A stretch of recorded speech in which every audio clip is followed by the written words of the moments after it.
Hello everybody, this is DJ here, and today we are back on the tutorial videos, teaching you guys how to basically edit your videos.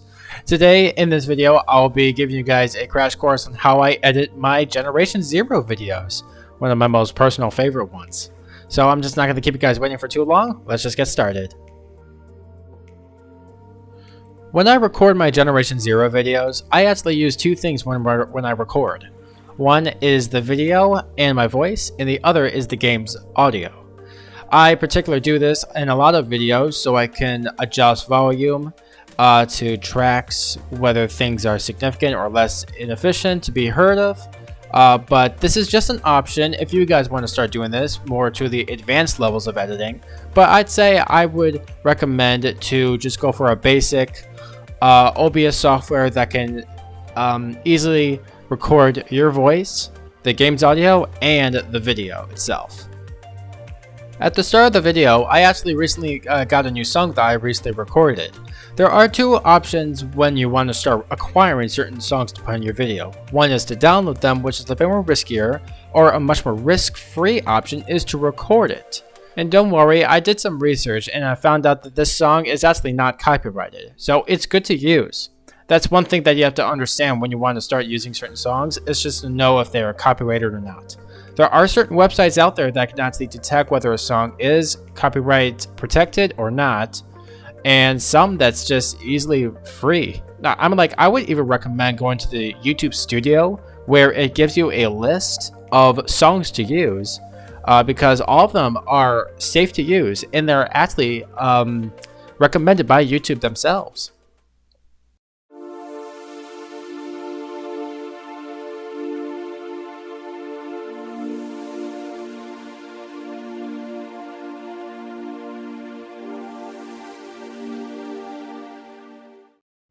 At this point in the video is where I stopped talking, and I kind of wanted to add an awesome scene of me riding my bike, while also letting the music kind of take control of the video.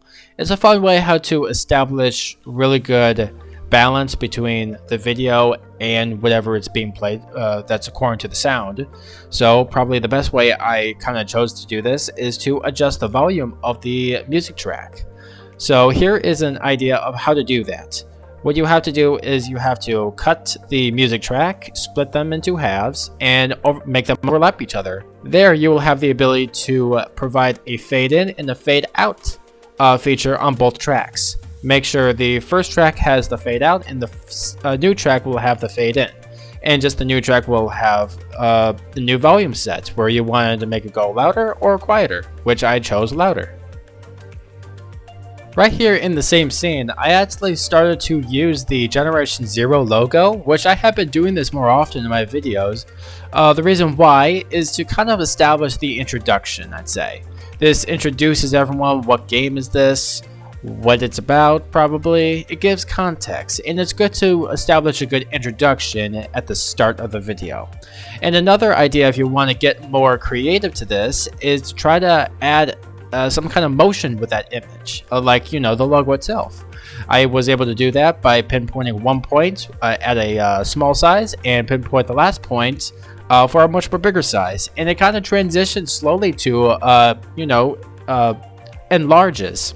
Yeah, it's a fun way how to add motion and other extra ideas instead of just having such a still image. Now, when that scene ended, there was a time when the video cuts towards the next scene where, I start talking, where the narration kind of takes over the video. So at this point, I kind of use the same trick to overlap the music track in two different segments, and easy enough, add a slow transition from a loud volume to a much more quieter volume. Just, balances audio within the video itself.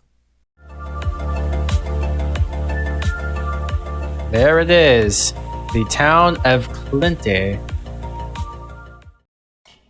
Now right here, I'm actually going to speed up the post on this part of me showcasing you this, because this is a bit more longer.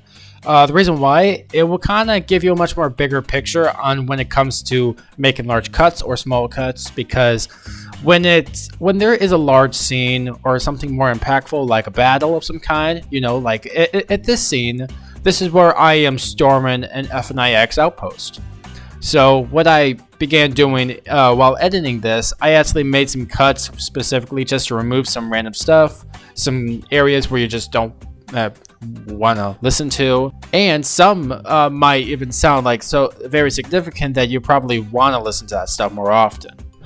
This will give you guys an idea on when to cut things, because it's all on your own preferences when it comes to having something more significant, something more useless, or anything else if you want in your video. Because there are stuff that can be boring, there are stuff that can be very exciting. So that just comes along with your own preference to know what areas to cut. At this point is where the battle actually ends, and this starts to realize something, that the music is still being played, so we're not even close to the ending. So a way to do this right is learn how to edit the music tracks themselves. It's okay to do that. I mean, like, you have like free will to do so. Just the downside is just how tricky it can be. It's more determined by the actual song itself, because there are some places where it might sound off, but most importantly, it's good to understand the entire context of the song so you can maybe shorten it out a bit more better. And a little really good tip I would actually provide you guys when you want to start doing that is to learn to mute the tracks of the audio in the game's audio, or just anything else that's very significant. Mute that stuff, so now you would actually be able to listen and adjust. Now I'm at the end of the video. This is the perfect time to actually show you guys how I am able to create my end screen link scene. Yeah, so pretty much some programs would allow you to add a blank canvas, but some won't. So sometimes I have to add just a black screen right there.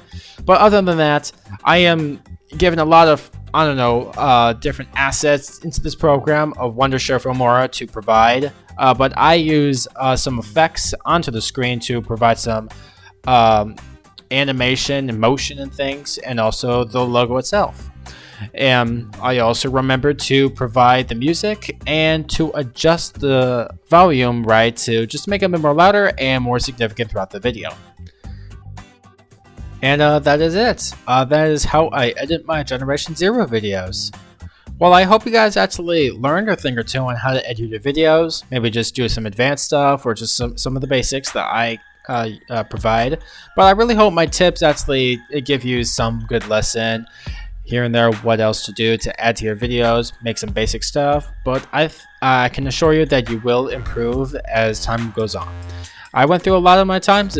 I went through a lot as I edit, just from a basic noob towards now, because now I'm a lot more better. You can clearly see on my videos that I have improved with my editing, and I'm really proud how that went. Well, I hope you guys really enjoyed the video. If you actually enjoyed it, why don't you go and click that like button and subscribe down below if you want to go and see more videos just like this. I'll see you guys later in the next video. Bye-bye.